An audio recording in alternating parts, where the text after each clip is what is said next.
o resultado que você ainda não tem está atrás da página que você ainda não leu e do hábito que você ainda não transformou.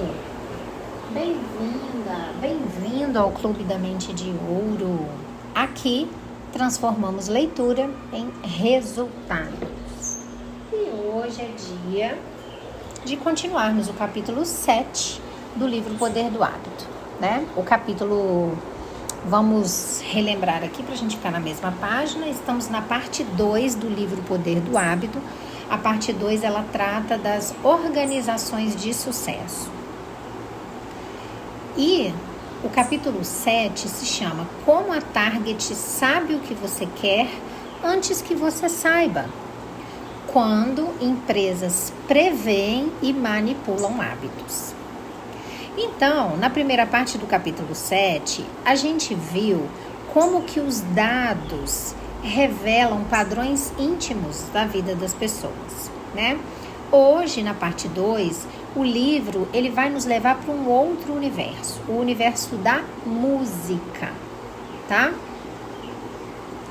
Então, nós vamos fazer a leitura da parte 2. Depois eu vou esmiuçar isso para vocês, destrinchar, traduzir. Nós vamos pegar as partes-chave desse texto e transformar em palavras de ordem, frases de ordem, para a gente implementar na nossa vida real, tá? E conseguir com isso transformar a nossa vida para melhor. Então vamos lá. Vem comigo que a gente vai para a leitura. No verão de 2003, um executivo de divulgação da gravadora Arista Records, chamado Steve Bartels, começou a telefonar para DJs de rádio e lhes falar sobre uma nova música que tinha certeza de que eles iam adorar. O nome da faixa era Hey Ya, do grupo de hip hop Outkast. Hey Ya era uma fusão animada de funk, rock e hip hop, com uma pegada de big band, de uma das bandas mais populares do mundo. Era diferente de tudo que havia no rádio. Senti um arrepio nos braços da primeira vez que eu ouvi, Bartels me disse. Aquilo soava como um hit, como o tipo de música que você ouviria num bar mitzvah e em bailes de formatura durante anos. Nos escritórios da Arista, os executivos cantavam o refrão. A tradução do refrão é balance como uma foto de Polaroid, né? Porque a foto de Polaroid, quando a gente tira ela da máquina para revelar, a gente tem que balançar ela para ela secar e gerar a imagem, né? Eles cantavam o refrão uns para os outros nos corredores. Esta música, todos eles concordavam, vai ser um estouro. Essa certeza não era apenas baseada numa intuição. Na época, a indústria fonográfica passava por uma transformação semelhante às mudanças baseadas em dados que aconteciam na Target e em outras empresas. Assim como os varejistas usavam algoritmos de computador para prever os hábitos dos consumidores, executivos da música e do rádio utilizavam programas de computador para prever os hábitos dos ouvintes. Uma empresa chamada Polyphonic HMI, um grupo de estatísticos e especialistas em inteligência artificial sediado na Espanha, criaram um programa chamado Hit Song Science, que analisava as características matemáticas de uma música e previa sua popularidade. Olha que loucura, gente!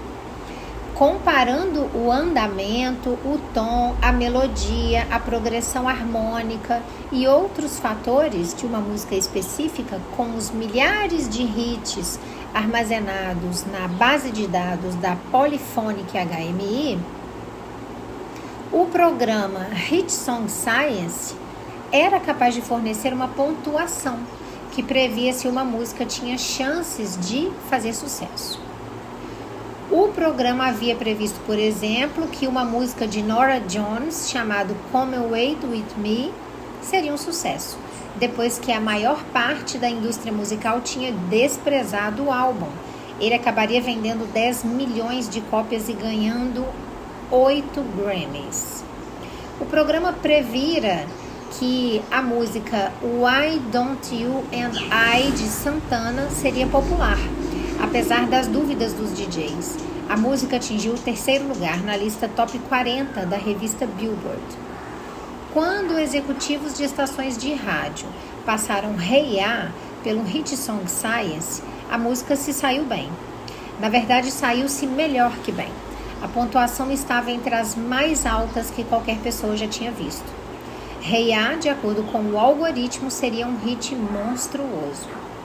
No dia 4 de setembro de 2003, no precioso horário das 7h15 da noite, a estação Top 40 da Filadélfia começou a tocar Hey Ya no rádio. Ela tocou a música outras 7 vezes naquela semana e um total de 37 vezes ao longo do mês. Na época, uma empresa chamada Arbitron estava testando uma nova tecnologia que tornava possível descobrir quantas pessoas estavam ouvindo uma certa estação de rádio num dado momento e quantas mudavam de estação durante uma música específica. Perdão, gente, vamos beber água. Vou beber um golinho de água, peraí. A Rádio Top 40 da Filadélfia era uma das estações incluídas no teste. Os executivos da estação tinham certeza de que Hey Ya manteria os ouvintes grudados aos seus rádios. Então os dados chegaram. Os ouvintes não só não gostavam de Hey Ya. De acordo com os dados, eles odiavam a música. Odiavam tanto que quase 1/3 deles mudava de estação antes dos primeiros 30 segundos. E também não era só na Rádio Top 40. Em todo o país, em rádios de Chicago, Los Angeles, Phoenix e Seattle, sempre que Hey Ya tocava, enormes quantidades de ouvintes mudavam de estação. Achei que fosse uma faixa ótima da primeira vez que ouvi, disse John Garabedian, apresentador de um programa de rádio Top 40 independente, com mais de 2 milhões de ouvintes todo fim de semana. Mas não era parecida com outras músicas e por isso algumas pessoas entravam em parafuso quando ela tocava. Um cara me disse que era a pior coisa que já tinha ouvido. As pessoas ouvem o Top 40 porque querem ouvir suas músicas favoritas ou músicas com um som bem parecido com o das suas favoritas. Quando toca alguma coisa diferente, ficam ofendidas, não querem nada desconhecido. Vocês entenderam o que aconteceu aqui? Eles colocaram as músicas entre as top, mas ela ainda não estava entre as top, então ela foi rejeitada, porque ela não soou familiar aos ouvidos das pessoas. A Arista gastara muito dinheiro promovendo Hey Ya. As indústrias da música e do rádio precisavam que ela fosse um sucesso. Os hits valem uma fortuna, não só porque as pessoas compram a música em si, mas também porque um hit pode convencer ouvintes a trocar os videogames e a internet pelo rádio. Um hit pode vender carros esportivos na televisão e roupas dentro de lojas de moda.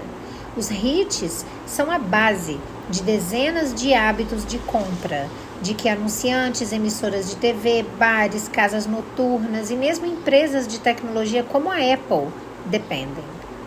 Ora, uma faixa apontada como uma das mais promissoras, uma música que os algoritmos tinham previsto que se tornaria o hit do ano, estava se revelando um desastre. Os executivos do rádio estavam desesperados para achar alguma coisa que transformasse Hey Ya num sucesso. A pergunta, como você transforma uma música num hit, vem quebrando a cabeça da indústria fonográfica, desde os seus primórdios. Mas foi só nas últimas décadas que as pessoas tentaram chegar a respostas científicas. Um dos pioneiros foi um ex-diretor de estação chamado Rich Meyer, que em 1985 abriu uma empresa chamada Mediabase, junto com sua mulher Nancy, no porão de sua casa em Chicago. Eles acordavam toda manhã, pegavam um pacote de fitas de estações que tinham sido gravadas no dia anterior em diversas cidades e contavam e analisavam cada faixa que tinha sido tocada. Meyer então publicava um informativo semanal que monitorava quais músicas estavam crescendo ou diminuindo em popularidade. Em seus primeiros anos, o informativo só tinha cerca de 100 assinantes, e Meyer e sua mulher lutavam para que a empresa não afundasse. No entanto, à medida que mais estações começaram a usar as descobertas de Meyer para aumentar sua audiência e principalmente a estudar as fórmulas que ele criou para explicar as tendências dos ouvintes, o seu informativo, os dados vendidos pela mídia base e depois serviços similares fornecidos por uma indústria crescente de consultores focados em dados, mudaram totalmente o modo como as estações de rádio eram administradas. Uma das charadas que Meyer mais adorava resolver era descobrir por que, durante algumas músicas, os ouvintes pareciam jamais mudar de estação. Entre os DJs, estas músicas são conhecidas como grudentas. Meyer tinha monitorado centenas de músicas grudentas ao longo dos anos, tentando desvendar os princípios que as tornavam populares. Sua sala estava cheia de tabelas e gráficos realçando as características de diversas músicas grudentas. Meyer estava sempre buscando novos jeitos de medir o fator grude. E na época em que Hey Ya foi lançada, ele começou a experimentar com dados dos testes que a Arbitron estava realizando para ver se forneciam alguma nova revelação. Algumas das músicas mais grudentas da época eram grudentas por motivos óbvios. Crazy in Love, de Beyoncé, e Senhorita, de Justin Timberlake, por exemplo, tinham acabado de ser lançadas e já eram imensamente populares. Mas eram músicas ótimas, de artistas consagrados. Por isso fazia sentido que fossem grudentas. Outras músicas, no entanto, eram grudentas por motivos que ninguém conseguia entender direito. Por exemplo, quando as rádios tocavam Bricks, de Blue Cantrell, durante o verão de 2003, quase ninguém encostava no dial. É uma música altamente esquecível, centrada numa única batida que os DJs achavam tão sem graça que a maioria deles só tocava com relutância, como diziam as publicações musicais. Mas por algum motivo, sempre que ela tocava no rádio, as pessoas ouviam, muito embora, como pesquisas vieram a descobrir depois, estes mesmos ouvintes dissessem que não gostavam muito da faixa. Ou pensemos em Here Without You, do Three Doors Down, ou qualquer música do grupo Maroon 5. Estas bandas são tão desprovidas de personalidade que os críticos e os ouvintes criaram uma nova categoria de música chamada de Bat Rock, rock de chuveiro, para descrever as suas melodias insossas. E, no entanto, sempre que elas tocavam no rádio, quase ninguém mudava de estação. E havia também músicas de que os ouvintes diziam não gostar ativamente, mas que eram grudentas assim mesmo. Pensemos em Christina Aguilera ou Celine Dion. Em pesquisa após pesquisa, os ouvintes masculinos diziam que odiavam Celine Dion e não suportavam suas músicas, mas sempre que uma música dela tocava no rádio, os homens continuavam sintonizados. Dentro do mercado de Los Angeles, as estações que tocavam Celine Dion regularmente no fim de cada hora, o momento em que a Arbitron media os ouvintes, podiam confiavelmente alavancar a sua audiência em até 3%, um índice enorme no mundo do rádio. Os ouvintes masculinos talvez achassem que não gostavam de Celine Dion.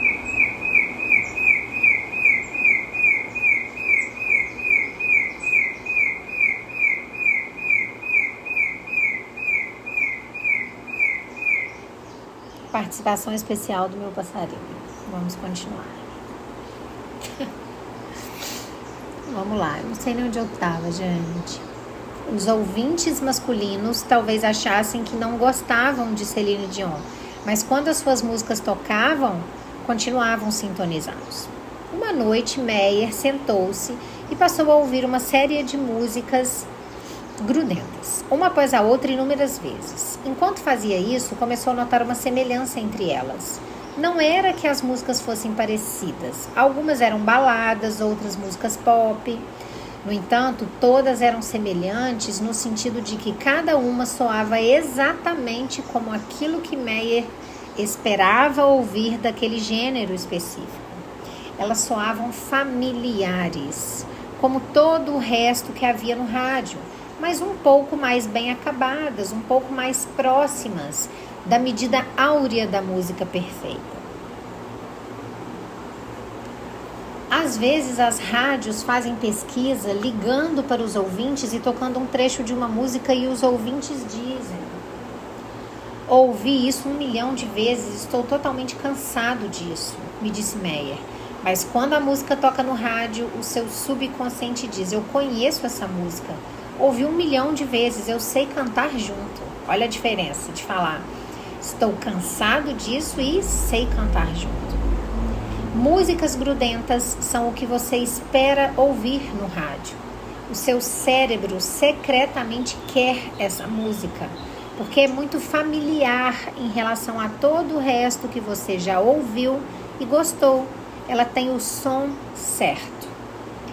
Há evidências de que uma preferência por coisas que são familiares é um produto da nossa neurologia.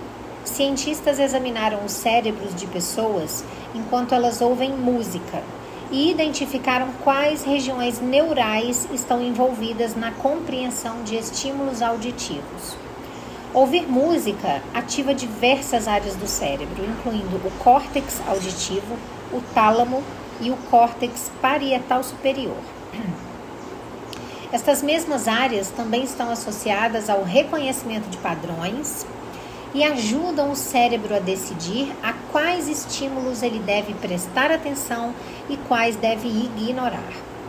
Ou seja, as áreas que processam música são projetadas para procurar padrões e buscar familiaridade. Isso faz sentido. Música, afinal, é algo complicado. Os diversos tons, alturas, melodias sobrepostas e sons concorrentes dentro de quase todas as canções, ou qualquer pessoa falando numa rua movimentada, aliás, são uma quantidade de informação tão avassaladora que, sem a habilidade do nosso cérebro de focar alguns sons e ignorar outros, tudo pareceria uma cacofonia de ruídos. Os nossos cérebros anseiam por familiaridade na música, porque é através dela que conseguimos ouvir sem nos distrair com a quantidade de sons. Assim como os cientistas do MIT descobriram que os hábitos comportamentais evitam que fiquemos sobrecarregados com as inúmeras decisões que de outro modo precisaríamos tomar todo dia, os hábitos auditivos existem porque sem eles seria impossível determinar se devemos nos concentrar na voz do nosso filho, no apito do treinador ou no barulho de uma rua movimentada durante uma partida de futebol de sábado. Os hábitos auditivos permitem que separemos inconscientemente os barulhos importantes daqueles que podem ser ignorados. É por isso que músicas que são familiares, mesmo se você nunca as ouviu antes, são grudentas. Os nossos cérebros são projetados para preferir padrões auditivos que parecem semelhantes àquilo que já ouvimos. Quando Celine Dion lança uma música nova e essa música soa parecida com todas as outras músicas que ela já cantou, os nossos cérebros inconscientemente anseiam pelo reconhecimento e a música se torna grudenta. Você talvez nunca vá a um show de Celine Dion, mas vai ouvir as músicas dela no rádio, pois é isso que você espera ouvir no carro a caminho do trabalho. Essas músicas correspondem perfeitamente aos seus hábitos. Esta descoberta ajudou a explicar por que Hey Ya estava indo mal no rádio. Apesar de um hit song science e os executivos de música terem certeza de que seria um hit. O problema não era que Hey Ya fosse ruim. O problema era que Hey Ya não era familiar. Era muito inovadora, gente. Era muito diferente. Os ouvintes de rádio não queriam tomar uma decisão consciente cada vez que uma nova música lhes era apresentada. Em vez disso, seus cérebros queriam seguir um hábito. Em boa parte do tempo, não escolhemos de fato se gostamos ou não gostamos de uma música. Isso exigiria muito esforço mental. Em vez disso, reagimos aos gatilhos. Isso soa como todas as outras músicas de que eu já gostei. E as recompensas, é divertido cantarolar junto. E sem pensar, ou começamos a cantar, ou estendemos o braço e mudamos de estação. Então ele faz aqui um desenho, né, uma gravura no livro, que se chama o loop da familiaridade. Então você tem um gatilho, que é ouvir a música que te soa familiar, muito parecida com o que você já está acostumado a ouvir. E aí você escuta ela inteira, essa é a rotina. E como recompensa, você fica satisfeito, você cantarola junto com a música, ok? Por quê? Porque te soa familiar. Em certo sentido, a Arista e os DJs de rádio se depararam com uma variação do problema que Andrew Paul estava enfrentando na Target. Os ouvintes ouvem de bom grado uma música inteira, mesmo talvez dizendo que não gostam dela, contanto que ela se pareça com algo que ouviram antes. As mulheres grávidas ficam felizes de usar cupons que recebem pelo correio, a não ser que estes cupons deixem óbvio que a Target está espiando dentro de seus úteros, o que é inusitado e meio sinistro. Receber um cupom que deixa claro que a Target sabe que você está grávida é algo que conflita com o que um consumidor espera. É como dizer a um economista de 42 anos que ele cantou junto com a Celine Dion. Parece simplesmente errado. Então, como os DJs convencem os ouvintes a continuar ouvindo músicas como Hey Ya por tempo suficiente para que elas se tornem familiares? E aí, tá tudo feito, né? Como que a Target convence mulheres grávidas a usar cupons de fraldas sem deixá-las assustadas? Vestindo uma coisa nova numa embalagem velha e fazendo com que o desconhecido pareça familiar. Bingo, o livro já trouxe o bingo, hein? Vestindo uma coisa nova numa embalagem velha, para despistar. Ok? Dessa forma, o desconhecido fica parecendo que não é mais desconhecido, fica parecendo que é familiar. A parte 2 termina aqui. Vamos agora fazer um resumo rapidinho dos pontos centrais dessa parte 2 do capítulo 7, tá? Pra gente ficar na mesma página. Então, olha, primeiro, o cérebro, ele não escolhe tanto quanto você acredita que ele escolhe, tá? Por quê? Porque o cérebro repete padrões que lhe são familiares, ok? Segundo, hits, marcas, decisões funcionam, sim, quando respeitam hábitos que já estão instalados.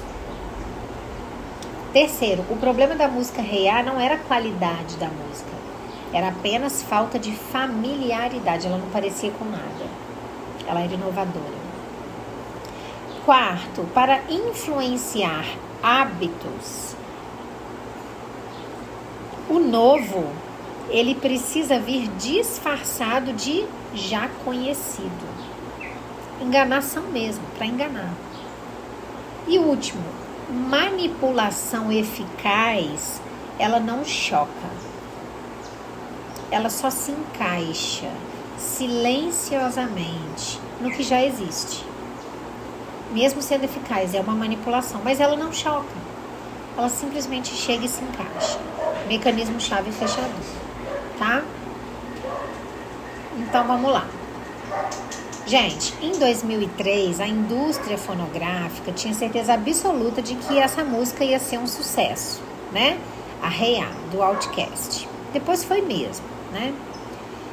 Os executivos arrepiavam só de ouvir a música, né? Os algoritmos previam um sucesso histórico dessa música.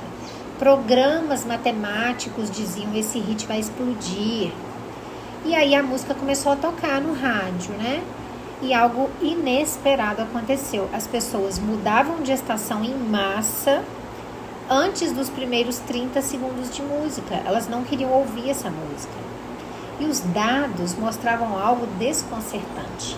As pessoas diziam que odiavam a música e ainda assim o algoritmo estava certo de que a música tinha tudo para ser um hit. Então, onde que estava o problema? Porque um falava uma coisa, o outro falava outra. Né? A resposta para essa pergunta não está na qualidade da música real. A resposta para essa pergunta está no hábito do cérebro. Pesquisadores descobriram uma coisa que é muito crucial, né? Que as pessoas não escutam rádio para descobrir coisas novas. Não. As pessoas escutam rádio para ouvir o que já lhe é familiar. O cérebro humano, gente, ele é viciado em padrões reconhecíveis. O cérebro humano gosta do que soa conhecido, prefere o previsível do que o novo, mesmo quando o novo é melhor. Mesmo assim. Então, músicas grudentas não são as músicas mais incríveis, elas são as mais familiares. Elas soam exatamente como o cérebro espera que aquele gênero soe. Nem muito diferente, nem muito inovadora, nem muito desafiadora. O seu cérebro, ele não quer decidir o tempo todo, porque decidir cansa, mas reconhecer não cansa. Então, por isso, pessoas continuam ouvindo músicas que dizem não gostar. Por isso, pessoas cantam junto sem perceber. E por isso, as pessoas permanecem sintonizadas naquela rádio. O mesmo cérebro que vai criar hábitos de compra, ele também cria hábitos auditivos. E aí o livro, ele faz uma conexão genial com a história da Target, que analisava os dados dos compradores, né? Assim como, presta atenção, os ouvintes rejeitam músicas que fogem demais do padrão, os consumidores rejeitam anúncios que revelam informação demais.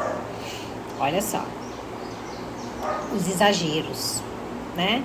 Então, um cupom da Target que dizia claramente, sabemos que você está grávida, assusta, né? Agora, um cupom misturado com outros anúncios comuns parece normal.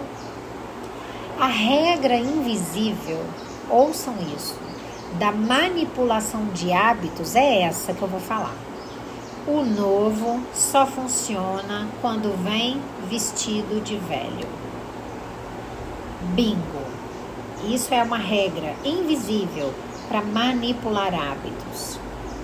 As rádios, presta atenção, resolveram um problema de reiar tocando a música depois de faixas familiares, em horários previsíveis, repetidamente, até que o cérebro dissesse, eu conheço essa. A Target fez o mesmo, ela misturou cupons sensíveis com anúncios comuns. Ela escondeu a previsão dentro da normalidade e assim ela guiou hábitos sem provocar uma rejeição, né? Agora, você percebe como isso se aplica na sua vida? Vamos lá então, vamos perceber, né? Quantas decisões você acha que já tomou conscientemente, mas que na verdade foram apenas respostas automáticas ao que parecia familiar? E aí? Quantas decisões você já tomou? Agora vamos pensar juntos, tá? Vou fazer algumas perguntinhas pra gente pensar junto. Primeira perguntinha. Então, vamos lá.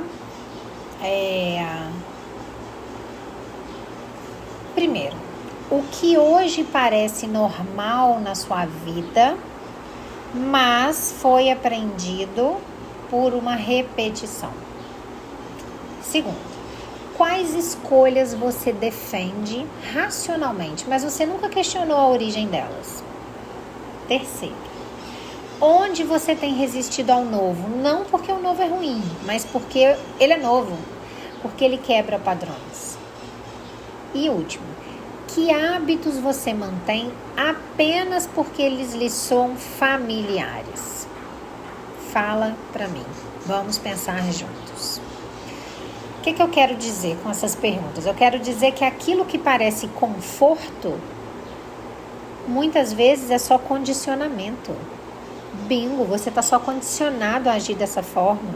Te parece mais fácil, mais simples, mais confortável, mas você está condicionado, tá? No meu livro Mente de Ouro, eu te ensino a reconhecer esses padrões que muitas das vezes são invisíveis, tá? E a criar novos hábitos, sem entrar em guerra com seu cérebro, usando o quê? O que lhe é familiar, usando isso a seu favor e não contra você, tá? Além do livro Mente de Ouro, eu também disponibilizo o bônus Cofre Dourado da Prosperidade. Lá tem exercícios práticos, tá?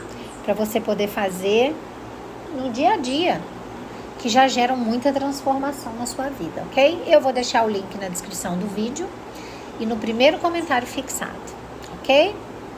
Agora, essa pergunta que eu vou fazer, eu quero sim que você responda para mim nos comentários. Qual hábito na sua vida você percebe que você não escolheu conscientemente? Você apenas se acostumou. Porque já fazia assim. Tem uma história, gente, muito legal, que é a história do peixe assado. Como é que é essa história do peixe assado? Não sei se vocês já ouviram, né? Uma mãe estava ensinando a filha adolescente a cozinhar e ensinando a fazer um peixe assado.